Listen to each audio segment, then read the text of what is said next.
I'll call this meeting to order. This time I'd like to ask Mr. Edison if he would lead us in our prayer and our pledge. Father, we just thank you, Lord, for your grace and mercy. Just thank you, Lord, for the honor and privilege it is, Lord, to serve our children and serve you. And Lord, we just thank you for that.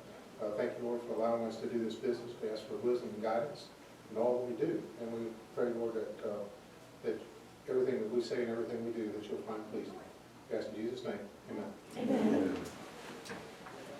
Pledge Allegiance to the flag of the United States of America and to the republic for which it stands, one nation, under God, indivisible, with liberty and justice for all. Thank you, Mr. Edison. At this time, for good cause, I would like to ask that the agenda be amended as follows. Postpone item H, the E-rate internet services and contracts to the January 28th meeting and re-advertise the remainder of the agenda. Do I have a motion to amend the agenda as requested? So moved. Second. I have a motion and a second. Are there any questions? Do I hear a motion to approve? Aye. Any opposed? Motion passes to amend the agenda. At this time, I would like to welcome. We should go ahead and officially adopt. Adopt the agenda. I move to adopt the agenda as amended. Second. I have a motion and a second. All those in favor? Aye. Any opposed? Motion passes to adopt the agenda. Thank you very much. I'm sorry about that. I do apologize. At this time, welcome visitors. Thank you very much for being here. And thank you from the citizen. Yes, what's your name? Mark. Mark, very happy to have you here. Thank you for coming to our meeting tonight. At this time, if there is anyone that would like to address the board, this is your time to come up any public comments. If not, we will move to item E, Dothan State Farm Timber contribution.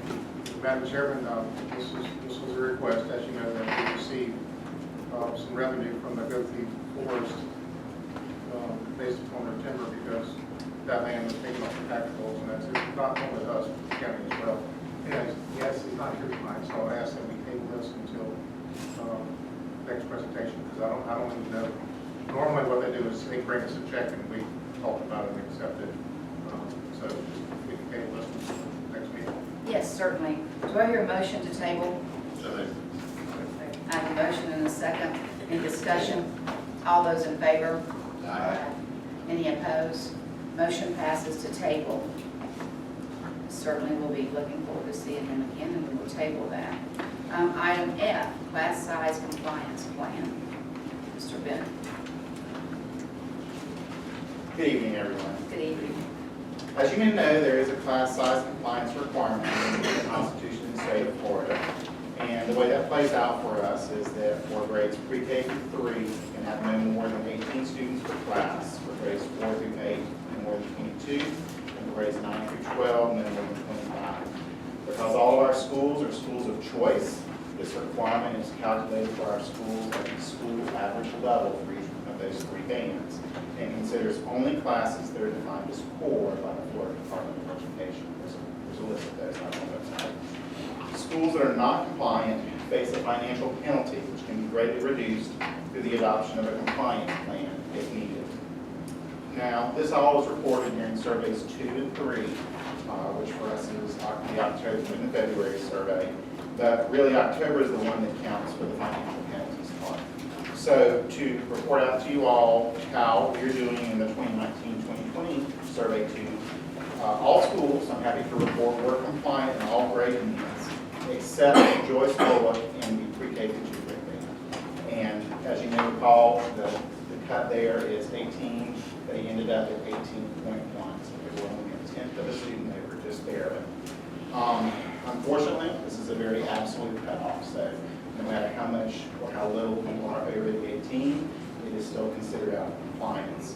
So when we complete class size trials, which is something that we do in preparation for survey 2, there's a number of strategies that we can try, such as adjusting bell schedules, shifting staff preps, and changing student schedules. We did go through all those processes with all those schools, including Joyce Bullock. And there were actually initially several other schools that were out of compliance and were able to work themselves into compliance through that process. Joyce Bullock did the process as well, and I want to give some kudos to their data entry clerk, their principal, Melissa Lewis, and their data entry clerk, Jenna Bayer. They both worked very hard, and they actually did substantially reduce the amount that the school was over from the beginning to the end of this process. But in the end, what happened and what they ended up facing is that in kindergarten, in first grade, and second grade, all three of those grade levels were just barely over. So when you have a situation like that, it can make it difficult to shift staff resources around because everybody's on that higher end of the spectrum, and that's kind of what they went into. But again, for perspective, barely over at 18.1. So having said all that, Joyce Bullock is growing. If it continues to grow, this may be a problem that we find ends up working itself out. For now, though, the school is going to continue to work with district administration to analyze class size needs at each grade level and plan for how to better meet the needs of all affected grade levels. Because we ended up out of compliance, we are required to submit a compliance plan, which details what the school will do to work its way out of compliance. That's the document that you have in your packet. What we would ask is a motion to approve the class size compliance plan for Joyce Bullock Elementary School. I'll move the recommendation. Second. I have a motion and a second. Any discussion? All those in favor? Aye. Any opposed? Motion passes. Thank you. So when Chiefland builds a new school, so we should see that possibly Chiefland Elementary will grow, so like we're growing in Williston, so that's the theory. I was not going because growing's not always a bad thing. That's right, it's not. That's right. And these schools do have a tendency to increase enrollment, so you may very well see that happen. That's good. Thank you very much. Item G, strategic planning, update and approval. At this time, as you know, each of you serve on a strategic plan. The goal tonight is to update the entire board about what all's going on, review the goals and the objectives and the strategies that we're trying to do, and have you approve them going forward. And so, without anything else, I think you're one, and I think you have everything in your book here. Okay, there's a summary here. Good evening. Thank you for taking the time to review. We are priority area 1, which is student achievement, so that'll be your second handout for the strategic plan packet. Look similar to this. On our team, we had Ashley Quincy, Tim McCarthy, Valerie Bogana, Marcy Young, Dr. Hall, and Danae Hurst. And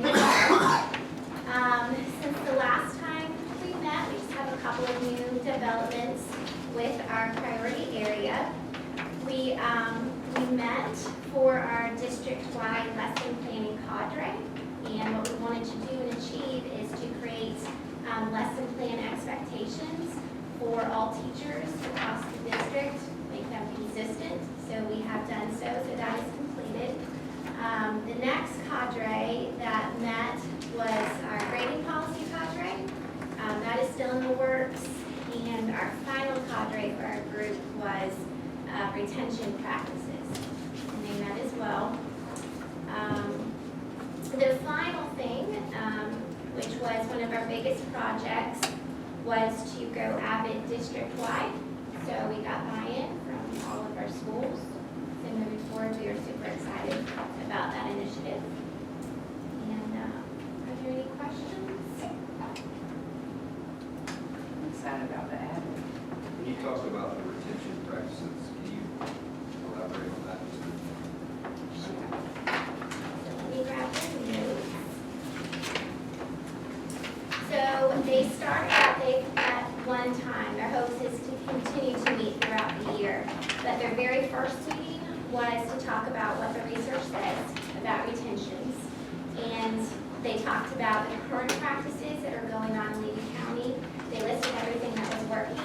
They highlighted that Edgenuity completions at Williston Middle High was working. Promote with a plan at middle school. Early identification in all high schools. our standards-based report card in kindergarten, which again is moving up to first grade, the pupil progression plan, and for elementaries to raise their quarter grades to 50 on the report cards versus keeping it at a 0. They talked about moving forward, the stuff that was not quite working was that in the pupil progression plan, it didn't have individual decision making for grades K and 1, which posed an issue for them. Grading practices were not consistent, so that's why we have a grading practices cadre that's meeting so we can have consistency across the district with that. And I believe it said to expand Edgenuity, possibly taking a look at the middle school level. And if any of these things are changes in the way of work that require something in modification to the pupil progression plan or board policy, something like that. Ask a lot of questions. Why did we put priority number 1 in the right order instead of? I just wonder if this was gonna be like this forever, because I'm like, okay, I just wanna make sure. I know it's an odd question, but This is the only page that's turned this way. Everything else is turned the other way.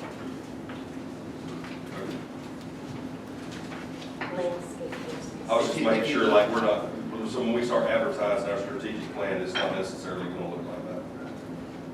Or it is. Yeah, I think that's the poster right there. Okay, so priority number 1's to the right. I just want to. I just, These on the right versus the That could be easily adjusted. I just wondered, and it made me, I thought somebody like, we want to make it like this. So it makes it worked for me, because I can't let them get you on that. Okay. That's all. Sorry, Brad. I That's didn't make that. We should adjust it. Okay, Ms. Clemency, do you want to add anything? No, it's totally good. It's a good group. We did a lot done in our meeting. A lot of healthy discussion, good conversations. Not always agreeing. I mean, it's just interesting because we disagree and we do it in a civil way and we always, I hate to meet just to meet. And it seems like we walk out of every single one of those meetings with a way forward and a plan and in a respectful way. So it's a great group. Anything else? Ms. Hunt? Thank you. All right. Ms. Howard?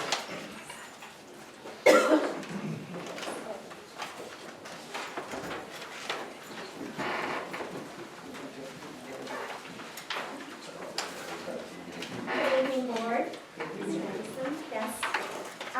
Our team, I recruited some help tonight, so I've got more of my team helping me here, and Cameron is also part of our team, and Jamie Hanlon. So we're going to, ours is the HR priority area 2, and our 3 main categories are strengthening our recruitment process, strengthening the retention of our personnel, and also developing strong instructional and administrative leaders. And Matt, let's start us off. One of the first things that I want to share with you is Indeed, the advertisement service that we use for jobs and job postings. I've actually had 2 individuals that I've hired off of Indeed. Recently, just my biology teacher, and what I found very interesting is he said he would have never looked on our school website for the job. And I think what we're noticing is a lot of these people that we're hiring now are not teachers. They're out of the business world, and this is what those folks use when they're searching for jobs is Indeed, and you see the commercials all over the place. So it's been super helpful for us, very vital. I mean, because he's actually a physician that's doing biology, and then the other lady was an adjunct professor at Santa Fe College. So I think it's very helpful for us. I hope we continue to practice with Indeed, because I think those workforce people don't really think to look on the school board website for the applications. Can you share? Another thing that we want to do and continue to do, we've done the job fair in the past, and the first year it was very well attended, a lot of people participated, a lot of administrators were available. Last year, not so much, So we looked at, some things we can do as far as social media, getting it out, picking a night that ahead of time that the principals are able to get to the meeting. And we found that it was really nice when they came in, they could interview and meet the applicants as they came in. So we want to continue doing that because that seems to reach out to a lot of people as well. Ms. Barber, is there any talk, or was Marlene talking, maybe doing it on a Saturday instead of a weekday evening? Not discussed everything. We haven't, but I'm not opposed to considering that. We have already put it on the PD calendar, and I sent out an invitation to all the administrators this week. For our team met, we brainstormed some ideas, but we certainly can consider that, or maybe even have two. We talked about it at INFAC today, too, about The next thing I want to discuss is the TPG Cultural Exchange Service. We've had a lot of experience with that at Chiefland. And, initially I thought it was, it just didn't work for us. But looking back on it, I think we could have done some things a little better, probably to help transition these gentlemen coming from, across the world. I think also if we do it in time where they have the entire summer to get settled, to get in, to get their classrooms situated, that would help tremendously. So I think it's still a good service, and I think it just, we learned some things about it, and some cultural things that, you don't know until you find out. And so I think that is a good avenue still. It's just, we just coming in the middle of the year like it was, these folks are very professional and they like to be situated and going forward. So I think there's still a lot of good that we can use from that, especially since it's difficult to hire folks right now. And I don't know, Ms. Hires, if this future partnership you have, so we'll talk about that as well. Okay. I met a couple of weeks ago with Dr. Lori Dasson, and she was at my HR meeting today, and I'm very excited about a future partnership with UF. And they are not only interested in helping us recruit and get some of their interns into our classrooms, but they are also interested in helping us with the first year and second year training for these teachers, like at my new teacher cadre. And she had all kinds of ideas as we started brainstorming, so I am extremely excited about that, and I'll be bringing more information to you. She spoke today to all of the HR directors at UFECT and introduced her program to them, but I was fortunate enough to already talk to her about that, so that will be something coming up in the near future. And this was our first year also to be partners with St. Leo, the Parent Pro, and I will tell you that we have 3 in the final 2 years that will be coming on as teachers. And so they're working right now very hard. It's a very intense program, and we have 5 in year 1 and 2.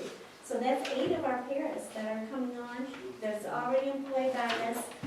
Just to skip on down, under the retention, I mentioned the new teacher cadre, where that's one of my favorites. We do that on a monthly basis. Title I helps us with free supplies and classroom supplies for them, and so we do a lot of training and get surveys from them.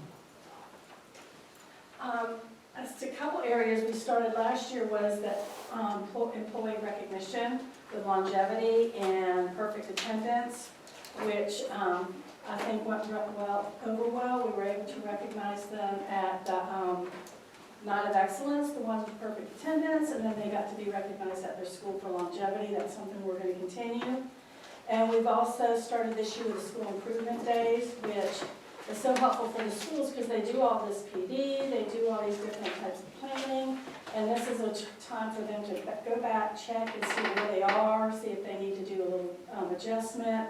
So to me, I've gotten a lot of good feedback from teachers on being able to have those days, so that's worked out well. And we have a PDCP program, a professional development certification program through NEFACT. And as you heard earlier, there are so many of our people coming in now, like it used to be called Alt Cert, but through this program. So this is pretty intense. It's a program. You can do it in 2. And Vicki Chris helps us with that, and we have a considerable number of teachers in that program. Before Matt comes, new employee orientation. You know, that's an ongoing goal also to continually update that, improve that, and see how we can better meet the needs of our teachers right up front, right up the gate. The mentoring program that Marla was talking about is, what we do is your best and brightest teachers, and then use those to mentor your new teachers that come in. What is so vital is, especially these folks with a non-education background, when they come in, you know, we use all these acronyms that most folks don't know what they mean. So, you know, teachers are working with them with Scholar, how to put grades on, absentees, communication. So, but also school safety is a huge piece of that gets discussed. So the mentoring program is so successful for all of our schools of helping these folks because you know, they don't know what they don't know, and then when they get in there, that's their go-to person because a lot of times admin is hard to get. But you know, for example, today Ms. Fleming's working with my new ELA teacher, and she's in there with her constantly, and you know, showing her things. But they're also that voice. You know, they'll come to the admin and say, "You've got to give them X, Y, and Z. They need this." So the mentoring has been super great for our folks, and I know for the other schools as well. It's just really helping keep these people, because I think what we've noticed is when we do like exit interviews, lack of support is something that comes up. So this addresses that. Yeah. So the Aspiring Leaders Program is through NEFAC. It's teachers that you have on campus that is on that track to become an admin, being admin. Maybe they're already a guidance counselor, things like that. I had Stacy Drummond, she went through that for me. And it kind of gets them to look behind the curtain to really see what admin, what that means and what you're doing. And then I haven't seen one yet that said, okay, I don't want to do that. But it gives them a really good idea of what they're getting into, because our roles are completely different, and a lot of times you don't get to see that, so they get to share with other admin throughout the county as well. So it's a really good program for us. And lastly, we have our cadres, which I know y'all heard about throughout, but what's been great to watch this year with the cadres, middle school, you know, we are community-based schools, and these teachers don't get to work with another person of the same area very often. The cadres provide that opportunity. It was great at the last middle school science. We had a teacher that was not a traditional teacher there, that finally was able to sit down and talk with another teacher that taught the same grade level. We had a TPG student, a teacher there, that he ended up going from group to group, getting information, asked one teacher, "Can I have your email address?" So they're really gelling together, and they've created Google Classrooms so they can share resources together, because they just felt like they needed a common place to be able to communicate, because again, we're schools that have singletons and they don't have that opportunity to get together and collaborate. So that's been really great in building our instructional foundation for our teachers. Kevin? Just one comment. I mean, one of the things that we try to do is it's all right to be an instructional leader, not be an administrator. And so that's what we're trying to do, is develop instructional leadership within the school. And we have some very great resources, and we'd like to use them as well. Thank you very much for your presentation.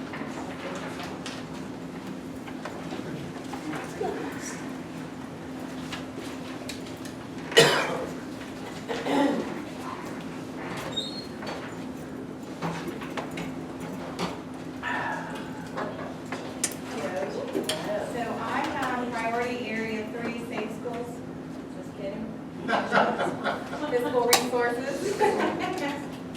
We thought I was a better fit for that. So you have a handout for me. I got a little wordy in there because I really wanted to outline things that we had been working on. So I won't read all that back to you, but we had 2 main objectives. The first one was to evaluate and prioritize use of existing resources for greatest impact to instructional priorities. So under those different activities we had already reviewed and assigned, we have have multiple, as most of you know, a lot of projects out there. Some of them are scrutinized frequently, others are not, but we make sure that each one has some kind of oversight.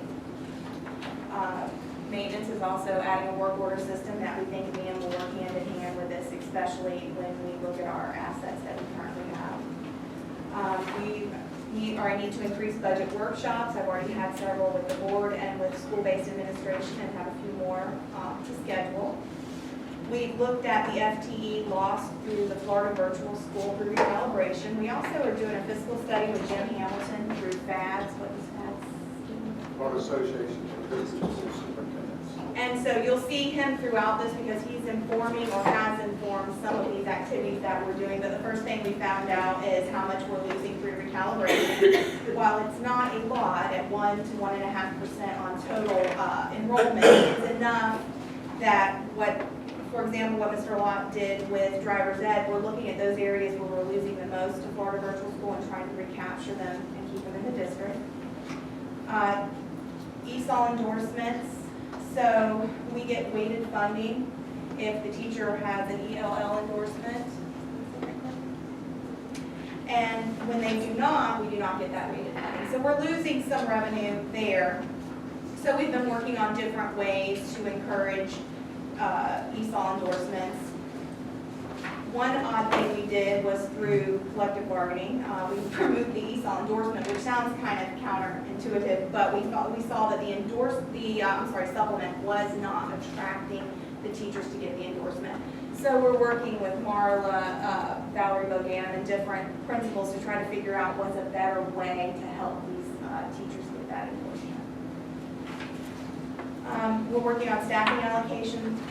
Currently, the superintendent is, Mr. Hamilton has helped. We are still fine-tuning that, but some of the results we received early on from his study, we were just happy that we were in the right ballgame. We were in the right park, so we're just fine-tuning on what that new staffing allocation is going to look like.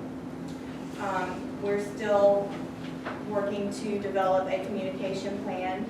We have staff that just doesn't understand their compensation, their benefits, and those types of things, so we know we can do a better job in informing them of that. And then number 7 is we will be researching strategies for improving salary and benefits. So we need to put together a team to do that, but we've kind of set that in the back burner until we see what happens with the new legislative cycle, because we know there's going to be some outcomes from that that's going to have us going in a certain direction. And then the second objective is explore alternative revenue sources. Increased safe school funding was one of those. The board has continued to adopt that for your current legislative platform.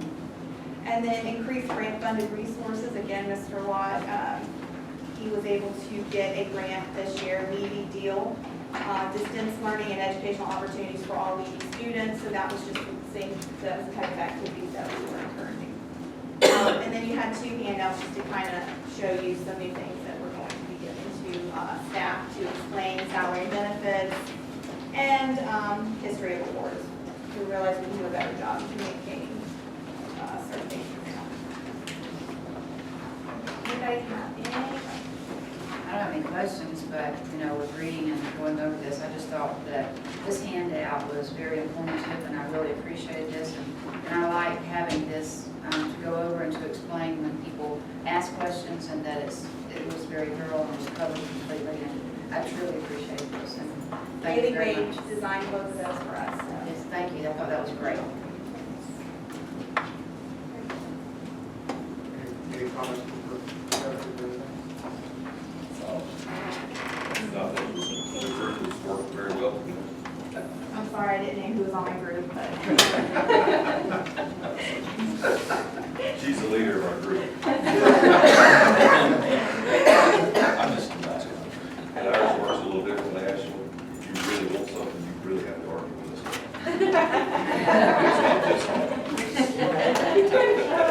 You know what school she went to? I love that. I think I may know what school she graduated from. You know where Stacy Drummond is? That too. That too. All right, we'll start with public relations. Our our team is, Mr. Cowart is our board person, we have Melissa Lewis, Michael Coleman, Carol Jones, and myself. So a couple of new exciting things that, since we last updated you, we sent out a parent communication survey that went out last week.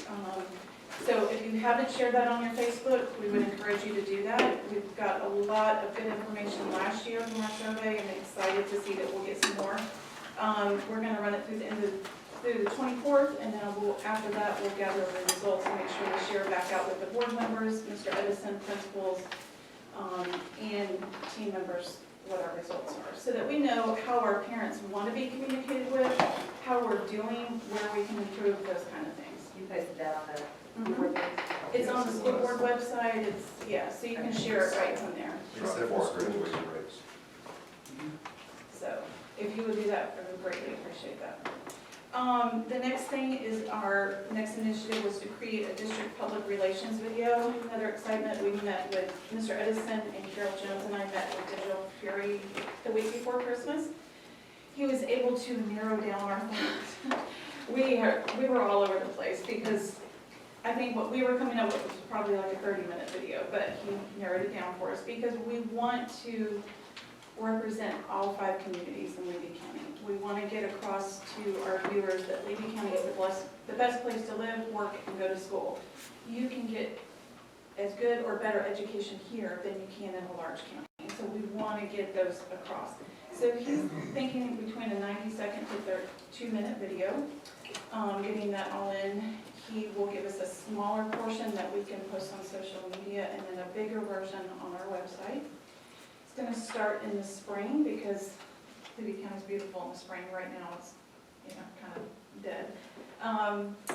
He is going to, we'll get some input from each community as we go along through the process.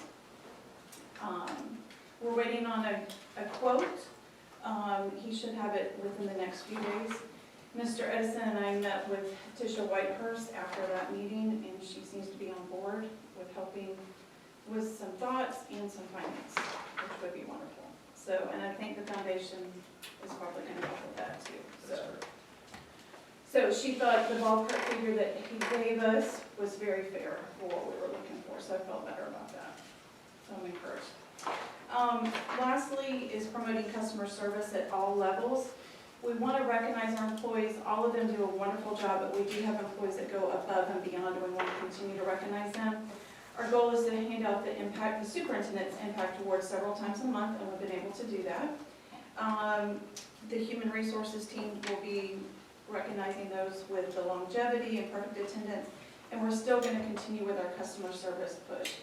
Our goal really is the PR video right now. We want to get that done before the end of the school, so that's going to be our focus. But with everything else going on. So any questions, Mr. Cowart? Nope, you guys are doing a great job, so I think, I know Mr. Ascol had made a mention about a continued push for using social media and our school Facebook sites. I think there's been a renewed interest. Some of the schools that maybe weren't making that an effort have increased that. And I think it just shows the good things that are going on. So, thankful obviously to have the assistant here tonight, so we know Ms. Suzette's done a lot of things to have some nice articles in the paper kind of showing what our students and our staff, the successes that we have with us. So as a personal thing, we talked about education, and it's not a crutch or a hindrance to be from a small school. We've had students who have graduated from Harvard.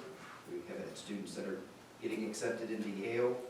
We've got students that have graduated from the Naval Academy, the Air Force Academy. We've got Air Force fighter jet pilots. People that are all walks of life. People that are just, that they didn't have to go off. They just created and became businessmen. So the 2 of them sitting here at the dais with us here that have successful businessmen. So, and a successful businesswoman that go and are Levy County educated. And I think that's one of the things, and Ms. Marla was kind of going to tie this. So just out of curiosity, raise your hand if you were educated in Levy County. Kindergarten all the way up. So if you take a look there, that's more than half the people here. It's everybody here that's a board member.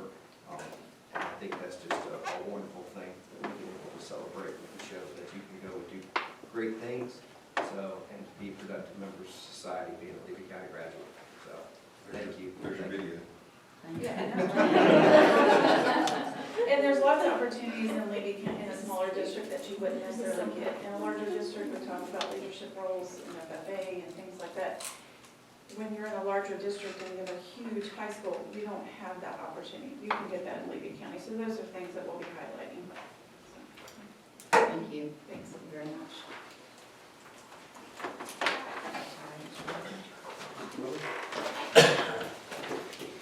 All right, good evening, Good evening. Superintendent and school board members. We're gonna look at safe schools. Oh, by the way, I just felt like putting this out there. Let me see the number of hands that were educated in the great state of Ohio. Oh, darn. I'm just playing. Coach, you know, we love you, so, and you, in spite of that, you've overcome that. And you're Reese, We'll find it. Reese, can you come and finish this for me? Not a chance. I knew that was coming too. Safe schools, I'm going to give you a quote that I received back in the fall from Dr. Joe Arardi, who is the former superintendent up in Newtown in that area of Connecticut. I heard him here in the state of Florida, and he said, we're doing a great job in our country with our academics, and he raised his left hand, and he said, but safety and security, and he was there at San Diego, is here, and we've got to bring that up. I'd like to be able to say that when we look at safe schools, there's been great improvement in our district, in our schools, and we have three objectives that we've been working on. One, of course, is to improve the safety and security for all of our schools in our district. All of our schools have an SRO. Some of our team members on this particular priority are here this evening, so feel free to share if you would like. When we think about improving safety and security, we're also looking at improving all of our fencing, all of our gates, and Breeze, your team's done a great job throughout the last year and a half on getting things in alignment there. Cameras are being installed in our schools.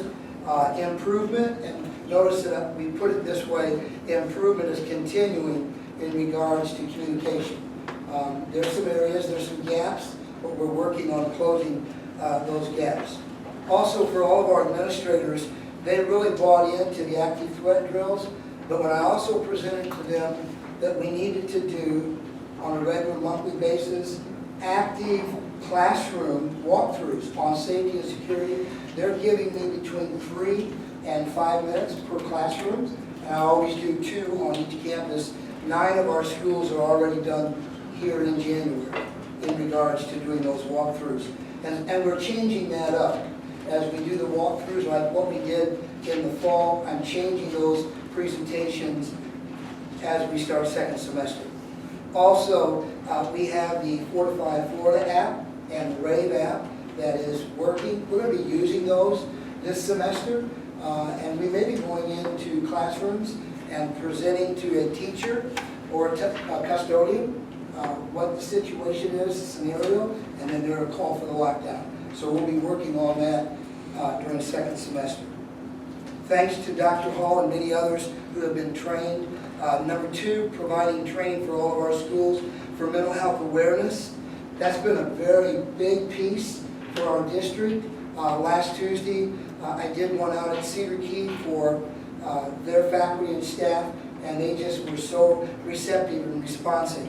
Along with this mental health component, we've also included bullying and getting into classrooms or into general assemblies. So that's going to be a part that we'll be working on during the second semester. Threat assessment teams, as you know, are in place. Each school has that in place. We're working together, continuing to follow the manual that's been set up through our district, and also the highlights that Dr. Cornell has given to us has been very effective. And I would just like to mention, in regards to the reentry process, we had a student today that has been able to come out of the focus program in one of our schools. We took them through the final step of reentry, and they're back now in gym population, and it was an incredible meeting this morning. So the threat assessment program has been very, very effective for all of our schools, and tremendous buy-in by the administration, guidance counselor, SROs have been very much involved. And so also would like to mention, I think it's really important to do this, in the 9 schools that I've been in, just in January, and two that I still need to do, every one of our SROs have said to the students in the classroom, please take this very serious in regards to our drills. And I haven't asked them to make that statement, but every one of them are really bringing across to our students the importance of our drills, why we're doing it, and then how to follow each of our steps. So that's kind of a broad overview, and you have that handout for you that you can kind of follow, and if there's questions that you have or comments, we can take them. Questions?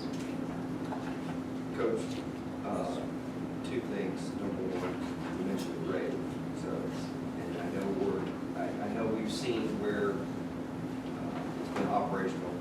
Are we fully operational at every school and been tested at every school? Okay. I think there was one. Yes, we have, yes. I didn't see a test that came through on that one, so And that, we can check, make sure. They're all fully operational. Okay, if you could make sure you run a test, so that would ease my mind and I can pass that along. good. And the recognition on that, board members, should really go to Morgan. He did a great job on the grade instruction and getting that in place.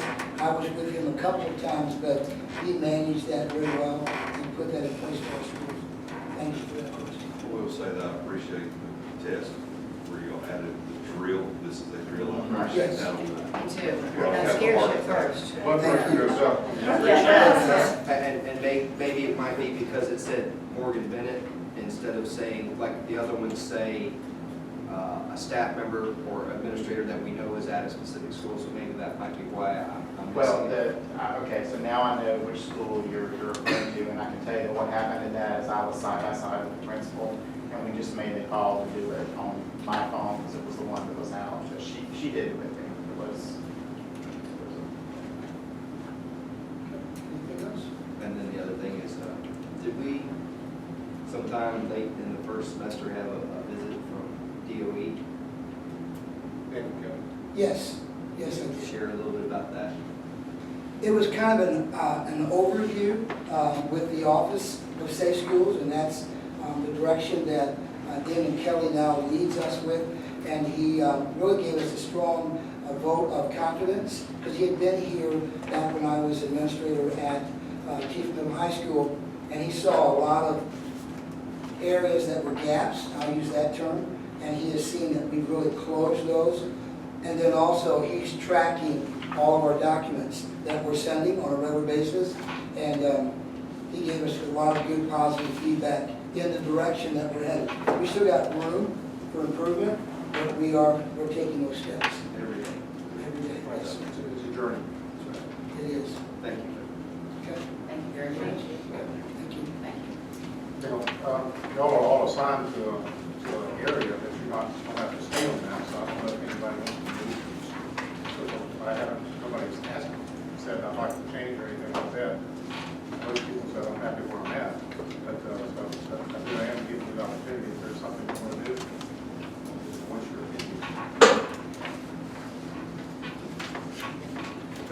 Okay, board members, you've heard from all the priority areas. Do I have a motion to approve all of the priority areas? So Second. I have a motion and a second. Is there any other discussion? All those in favor? Aye. Any opposed? Motion passes. Thank you. We'll move to item H, the 2020 to 2022 LCA collective bargaining, Kim White and John Moss.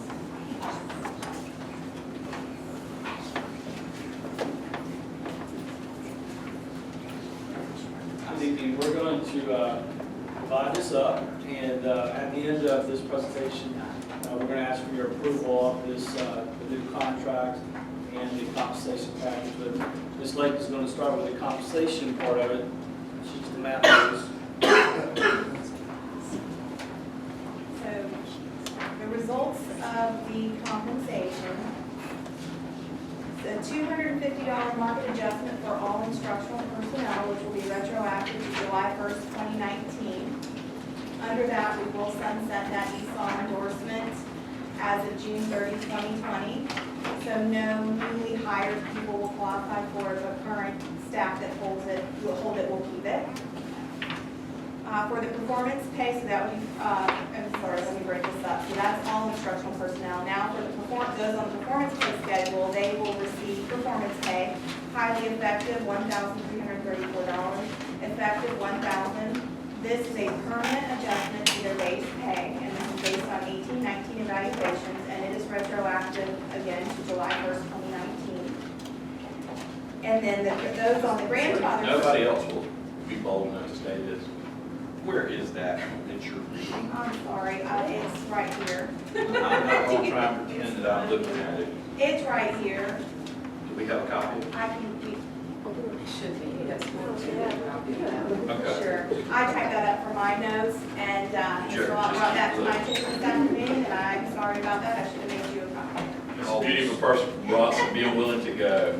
Well, Please help. I also talk really fast, so that's, I know. I'm sorry about that. Oh, this is you're good.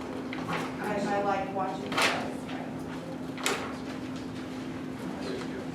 In unison, it's one flip, flip, flip, flip, flip. As long as nobody knows I'm good. Pay schedule.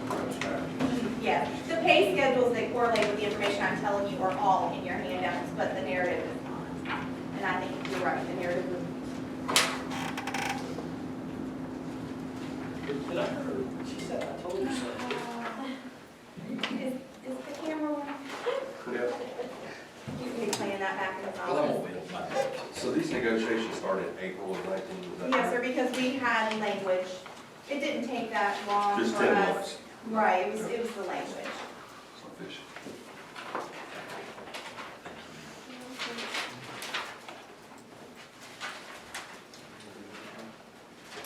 Okay, so we'll just kind of start back over. Let's go again. Okay, so for all instructional personnel, they will be receiving a $250 market adjustment retroactive to July 1st, 2019, to the start of the school year, or this fiscal year.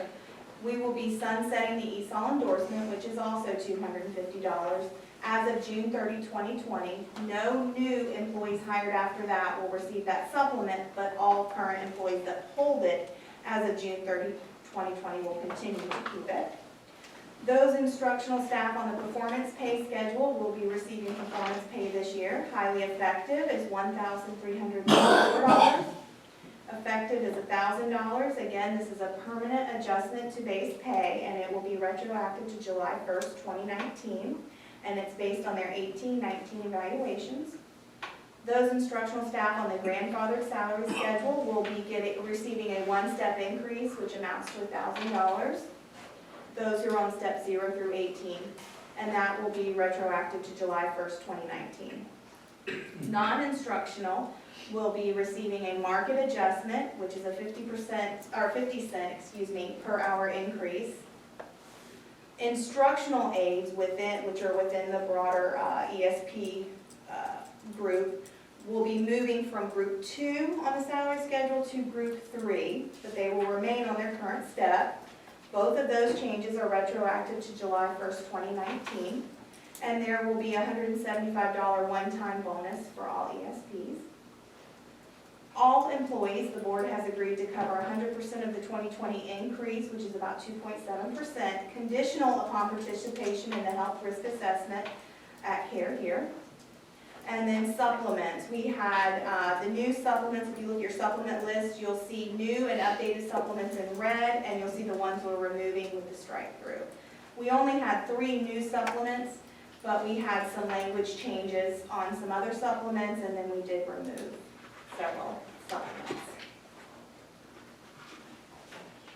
So that was a lot. So if anybody have any questions on compensation?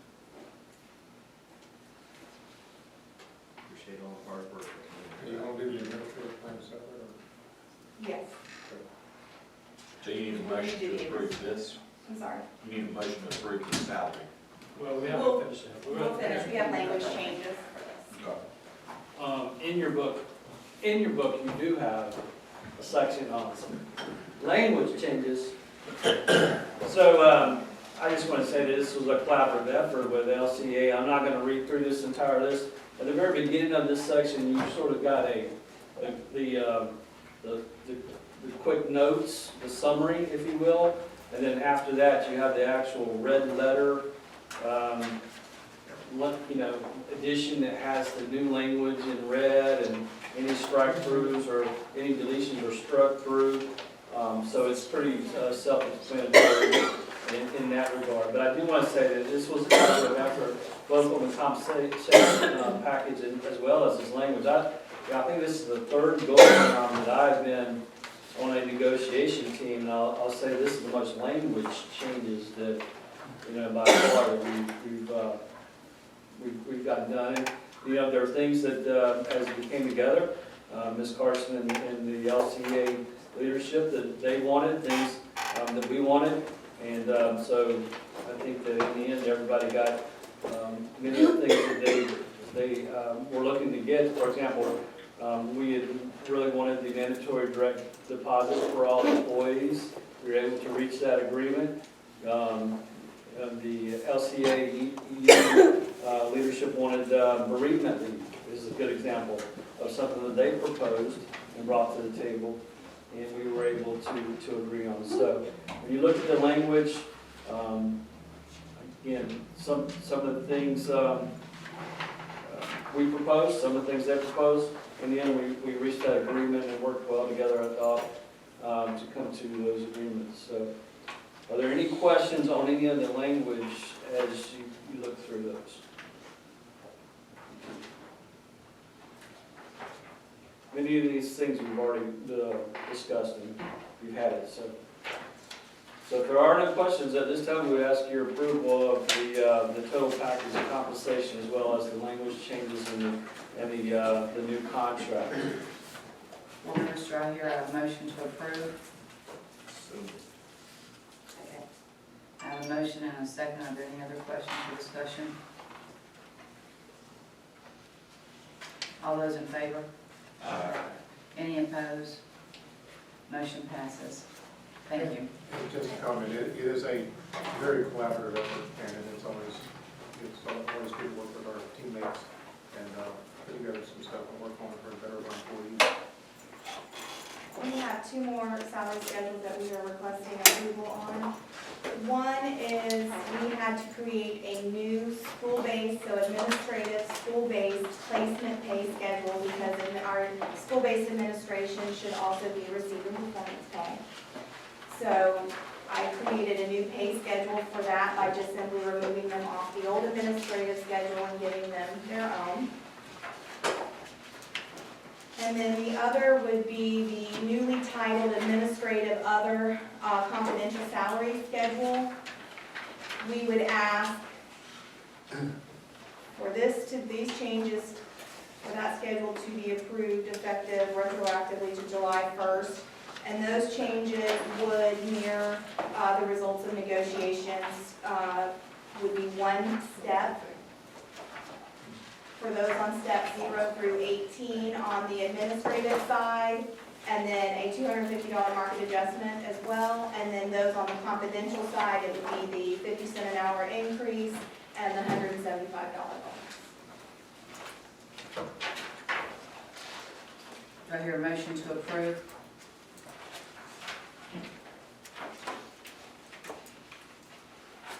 so moved. Is there a second? Second by Mr. Eldridge. Any questions or discussion? All those in favor? Any opposed? Motion passes. Thank you. This time we'll take a 5-minute break. Meeting resumed. We'll go to item I, request for board approval for the school board policies. Ms. Myers. Good evening, Board. In your packet, you should have our proposed policy for best and brightest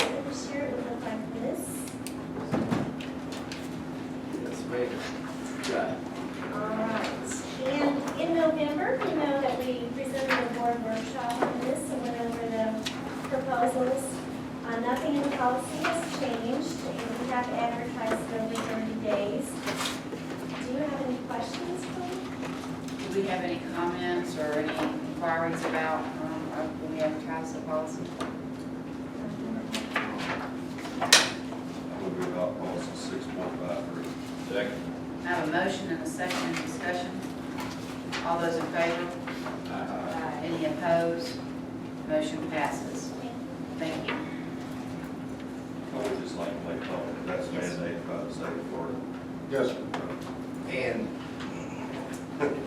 it's only for the next year. It really is this year. Thank you for all of your work there. You're welcome. Yes, thank you. Item J, approval of the minutes for the December 10th and the 20th, 2019 board meeting. Are there any changes? And the December 2nd board workshop, so 3 meetings. Do I hear a motion to approve? Second.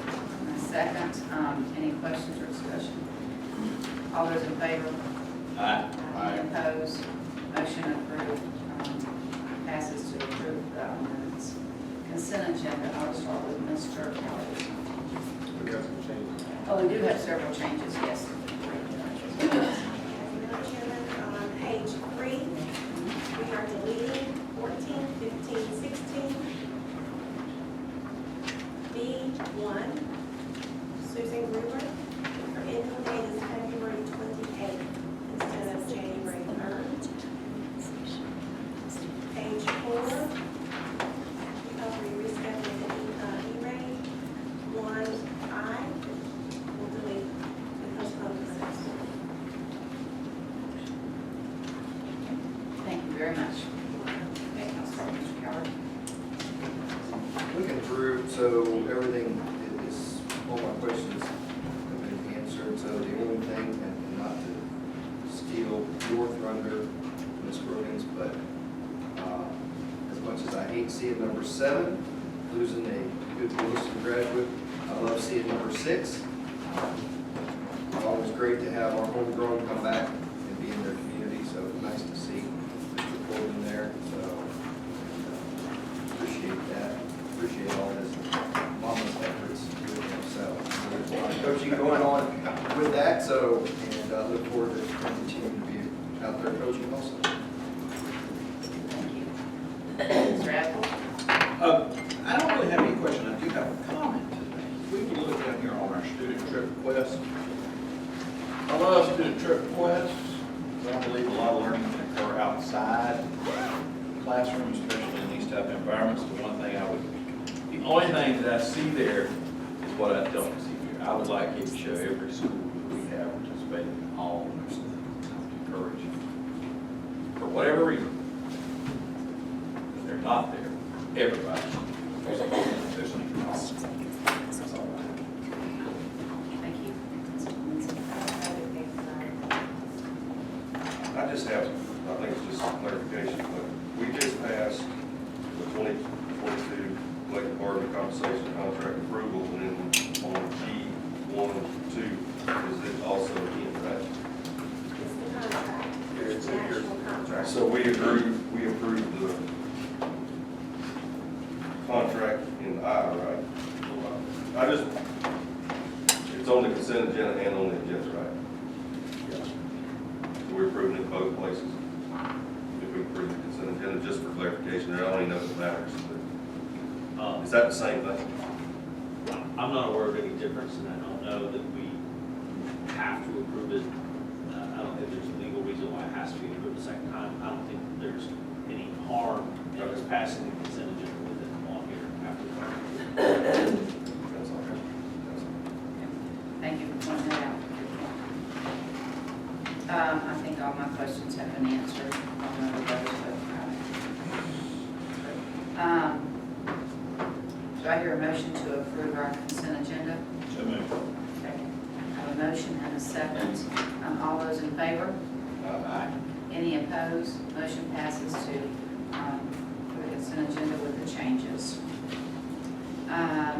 Mr. Edison. Okay, first off, I guess this is sad news. I emailed you or let you know about, we had a Chief Middle High School student pass away. And what I'm giving you here now are the service arrangements, in which they gave on January 18th at 2 p.m. And I have on our behalf already sent mine. Okay, thank you. Second, well, let me do the good news first. It's all good news. One of the things that we've been trying to information, we've done Teacher of the Year, and we've done the ESP of the Year, but we haven't had the voting for the volunteer of the year, and I do have that, and I'm going to share that with you tonight, and I assume that these people have been notified. Okay, so, yeah, 40 to 80, they've all been notified, so.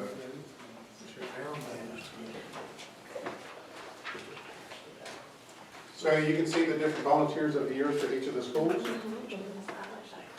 And for Boston Elementary, Brendan Jackson. Chief of Elementary, Sable Davis. Chief of Middle High School is Teddy Boyle. Joyce Bullock, Sherry Barker. Lewiston Elementary, Teresa Hurry. Lewiston Middle High is Annette Moore.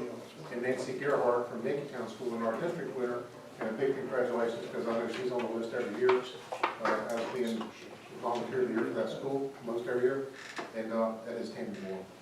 And so she does an extremely great job there. And I think most of y'all know her. Yes. Yeah. So kudos to them. We'll be sending out some notes to them, so recognizing them. Questions, comments? Only comment I'll make is, so a lot of these people do a lot of great works and help our schools be successful. Ms. Boyle works every Thursday, so the whole year long, and helps out that middle school office quite a bit at Chiefville Middle High School. So she's sorely missed if she ever does miss, which I think is on a rare occurrence. So just kudos to her. And the next thing I have, we've sent out, I've emailed this out to you as well, and we posted it, but it's the graduation rates for our district and schools. Okay. And this goes to all the hard work that our people do each and every day. And but our graduation rates continue to increase here in Levy County, and we're above the state average. But it goes to our mission statement. You know, our mission is to educate all students and to graduate them ready for college and career success. I think we do a great job, and you can see that we've increased 7% for the last few years in our graduation rate. So kudos to all the people that do this, make this happen each and every day for our students. From this team out here to the hardworking teachers and staff there at each one of our schools. And I do mean it takes a village to raise some of these kids.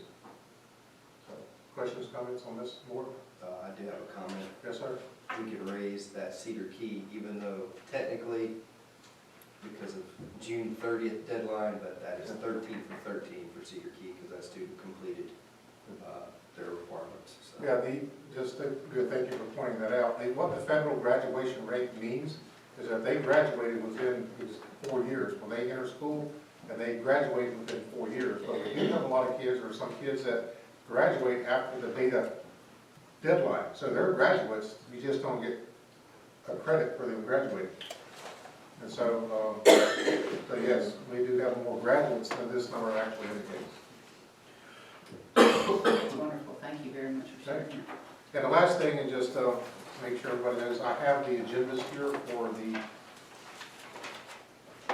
FSBA that's coming up. That is in the next week. Yes, sir. And I have sent you an email, and we're working with Tim McGruber on setting up some meetings, and you know, we have reserved from 10 to 5 p.m. on the Thursday, opportunities to visit some of our senators, representatives. And so as soon as she gives me that, whatever that schedule is, I'll ship it out. Okay. We're looking forward to working with you for our people up in Tallahassee. That's it. Okay, thank you very much. Board comments, and we'll start with Mr. Etheridge. I'll have a lot tonight, so I'm not going to use everybody else. The district contest will be hosted in Williston, district FFA contest this Friday morning. It starts at 9. If you haven't had an opportunity opportunity to witness one of those contests, I'd encourage you to go to see. We have adults who can't handle and manage meetings to go watch that part of the procedure contest. It's good to see young people doing that, participating in public speaking and overcoming those fears. And anyway, sometimes when we get into the world where we watch the news and all the negatives going on, I can promise you'll leave there that day with a smile on your face after that fake contest. So that's about all I have. I don't. And it will be in Williston at the Methodist Church. As well, if y'all want to come over.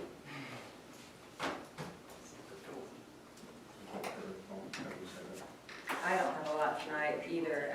Just I spoke with Ms. First earlier, and Yankee Town is up and running as far as sports, and they have a chapter pig that they're taking around the different areas. I think Swine Fair and Gilchrist, just for their kids to practice showmanship.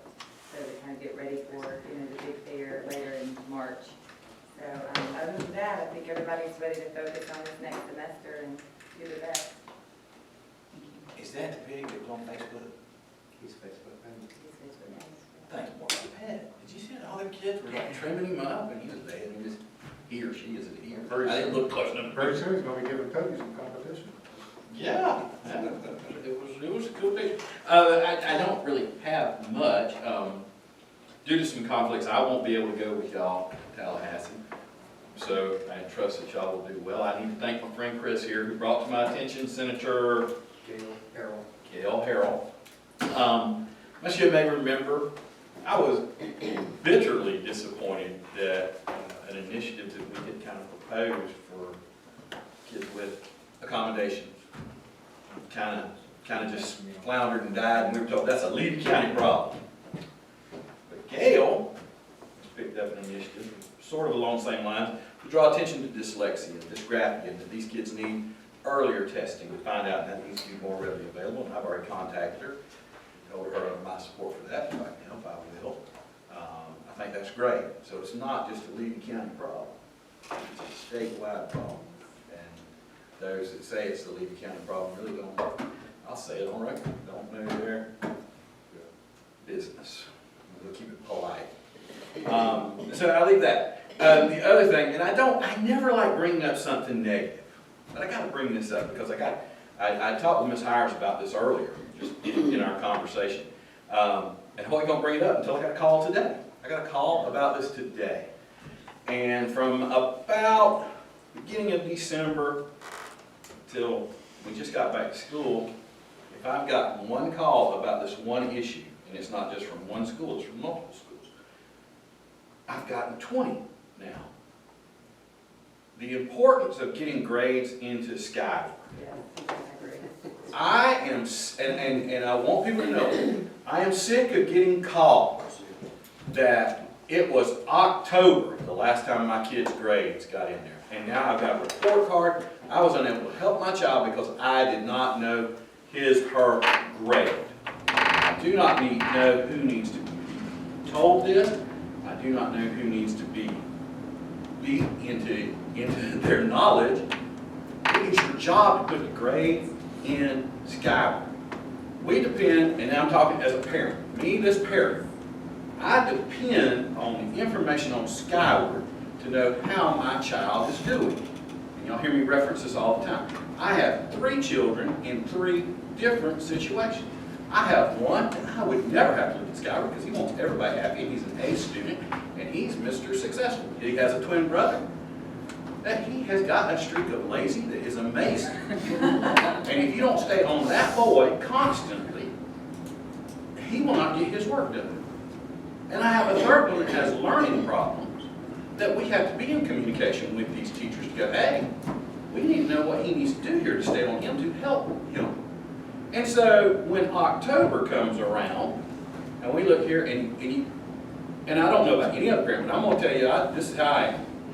I have lived with my children long enough to know when they are lying to me. So my children, when they look at me, go, I turn that in. I turn that in.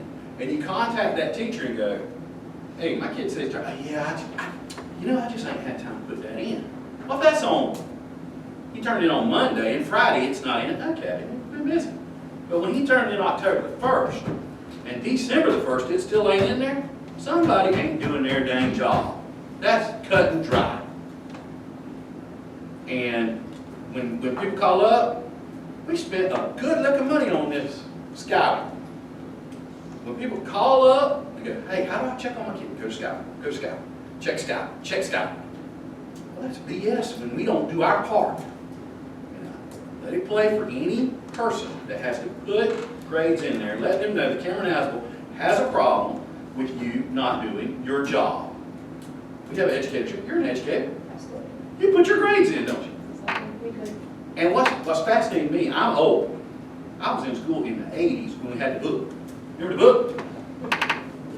That was a pain in the butt. Put your grades in. It was always in the book. We have now given you a tool that is the simplest thing in the world to do, and you can't get your grades in. You can do it on that. You can't get your grades in.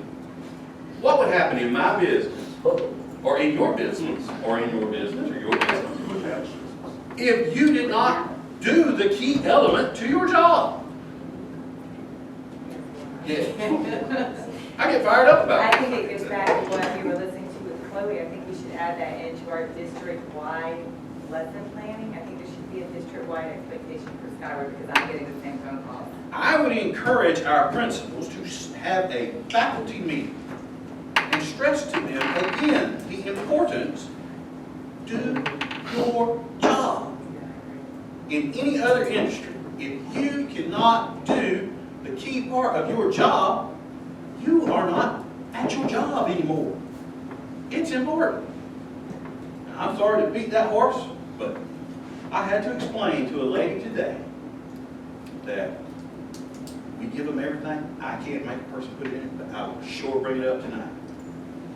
So I encourage whoever can do that. Mr. Edison, if you can encourage it, Mr. Lott, anybody feels free to want to encourage these teachers.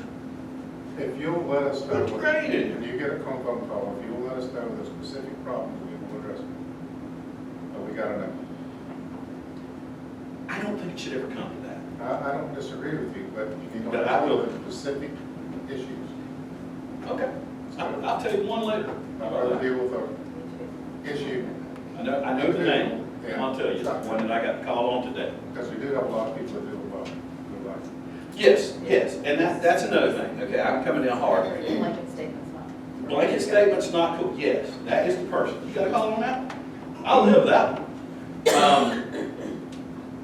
A blanket statement, and it's like you said, 2 or 3 bad apples. We notice them bad apples. We don't notice them good apples. And this is one point where I'm noticing some bad apples. We got to fix them bad apples. So that's my problem. And that's the calls that I've been getting. Apparently y'all been getting them too.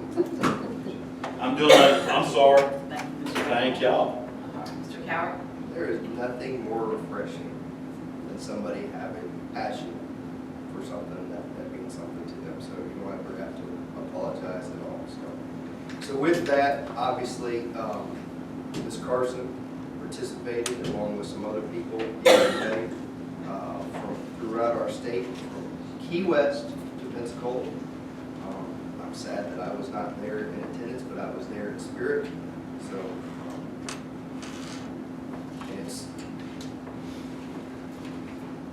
it's frustrating as a parent. It's frustrating as a board member. I can only imagine the frustration as a teacher that you feel like you're not being supported by people that control the purse strings. I sincerely hope that our staff members and our students, our administrators always know that the 5 people that sit here and the superintendent,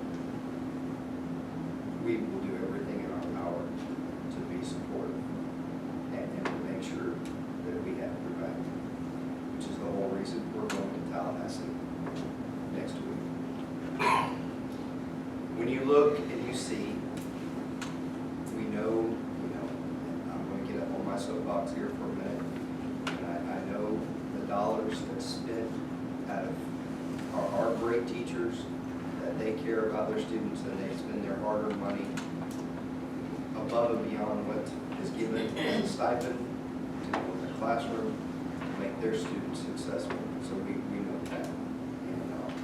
And I'm very optimistic and hopeful with the beginning of the session today, and I say that because my 2020 goal was to be more positive, because I felt like I had become a little pessimistic. So in 19 was a difficult year. 20 is going to be a great year. We're going to find a way to continue to do what we can do to make that right there, to support our teachers, to support our ESPs, to support our students so they can be successful. I mentioned it earlier, when you look, a little old student from Cedar Key, Florida, can do well enough to get accepted into Yale. When you look at students that are at fire college, students that are in military service, so it is not a hindrance. So I say all that to kind of follow it up. I'm looking forward to being in Tallahassee. I know we have a hill to climb, but I know that we'll be there and we'll continue to be arm in arm, supporting and making sure our representatives know what the needs are of our teachers and also our students in Levy County. So we know that this Chiefla Middle High School project is on the forefront and how important that is. We've had meetings already to continue to try to give our students on the other side of the county, a world-class education. And I say that because that's the word that DOE uses, so that's what we want. So with that, February 8th is the gala for the school's foundation. It will be at Bronson Middle High School. Looking forward to that. It is the Roaring 20s, so it's a theme. So if you'd like to come dressed in the theme of the 20s, or if you just want to come in your regular attire, you're welcome either way. So I'm doing everything in my power to be dressed just in a suit and tie and not in something that's 20s attire. So that was kind of put out there yesterday at our foundation meeting, that all of our foundation members should be dressed in that attire. So, but maybe I should put that at the district level. Maybe that'd be more district, so it'd be supported to see. So I love to see Mr. Lott. So like a fedora, and so some suspenders or something. So yeah, and some flower dresses. So anyways, so Gala's February 8th.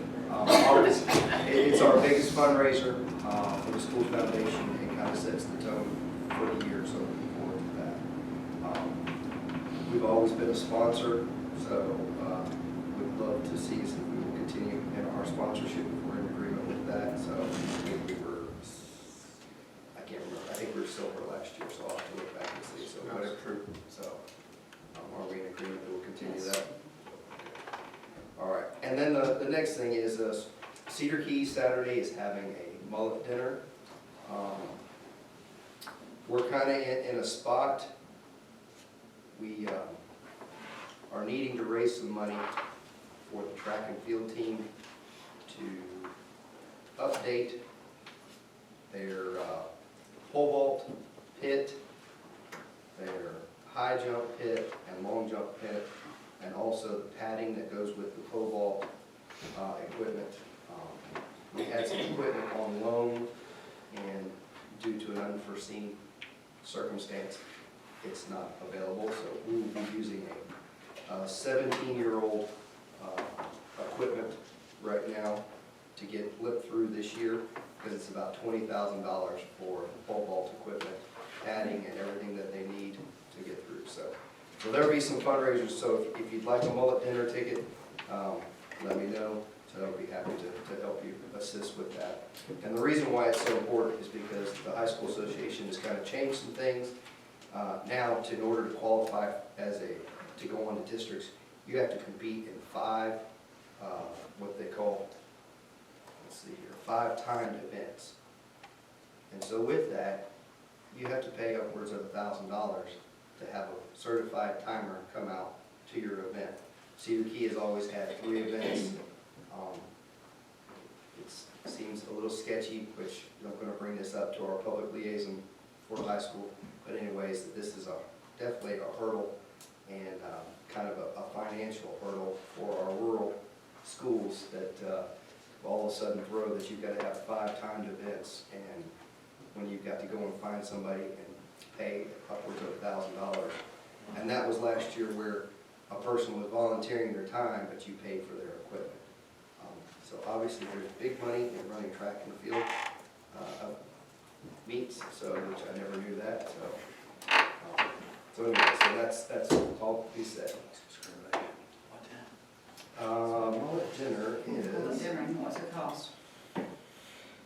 Oh, details. I believe $10 is the detail. So I will text you all, so or call you on the mullet dinner. So, but I believe it's 4 o'clock. They're also going to do a silent auction for a grill and a 50-50 raffle. So the PTO is sponsoring that portion. Saturday, Chris? This Saturday, yes. It's 5 to 8 p.m. 5 to 8, there we go, so. I'm thinking the mullet would be fresh too. Yes, sir. Good. Yes, Yeah, sir. that would be wonderful. And on a sad note, somebody that spent a lot of time in our gyms here in Bronson and also in Cedar Key, Mo Beckham, so Kelly Beckham's father, longtime Bronson basketball coach, so my coach, he passed away, so some health issues here recently. So just a long time, just a loyal, good, so probably got thrown out of a few gyms here and there, so maybe arguing. So, but good guy. Thank you very much. I'm with Chris. I think 2020 is going to be a wonderful year. I think it's going to be great. I'm really excited about our Tallahassee trip and the great things that we're going to do for our school and the things that our legislators are going to do and pass our budget for our new Chiefland Middle High School. I'm really looking forward to that and lobbying really hard for that. So I think that's great. And I think our schools after Christmas, we've gotten off to a great start. And Chiefland Elementary, they're fully staffed and they've got a new pickup area that they're, changes, this change and a few comments, but I think it's going to be great. Certainly in support of that and want them to make, good positive changes. And they're having their first, the PBS party for this Friday for this semester. Matt, the chief of high school, he shared his quarterly report with me through email and some slides, and very thorough, very detailed, the things that they're doing in the high school. It was wonderful. So I'm real proud of the high school and the things that they're doing. So, and also this Friday at 9, the district is having the spelling bee. The district spelling bee is going to be here at the county office. So great things are happening in Levy County, and we appreciate the citizens sharing all the good things that we're doing and you being here tonight. I think Mr. Edison has another comment. Well, that's it. Basically, the 9 o'clock Friday, the spelling bee is going to be here. Usually it's at Bronson Elementary School, Bronson High School, one of the two. But we're going to have it here in this room Friday at 9 o'clock, which is a conflict, I know, with the opening of the district for that day. One other thing, this Wade, thank you for that FRS workshop you got coming up. So always appreciate you giving that opportunity for our employees. So I have a question. Certainly. How many people went? Not from here, I mean, how many? it's It's next coming Tuesday. up. It's next Tuesday. No, I'm talking, Miss Carson. How many people went to Tallahassee? How many? You got to stay. You look like a big old crowd in the picture I saw. 15,000 people. I'm sorry, Kelly Wade, we'll talk later. I'm used to So it. did you feel what you It think? was amazing. Yes. I saw on Facebook, I saw a little thing, this goes with last night's sporting event, that, if the state of Florida was 47th in a college football ranking, would we call it? That was the thing, a lot of the signs were out there. The signs were just enough to make you go, yeah, what if we were 47th in basketball or football? Would it be okay? No.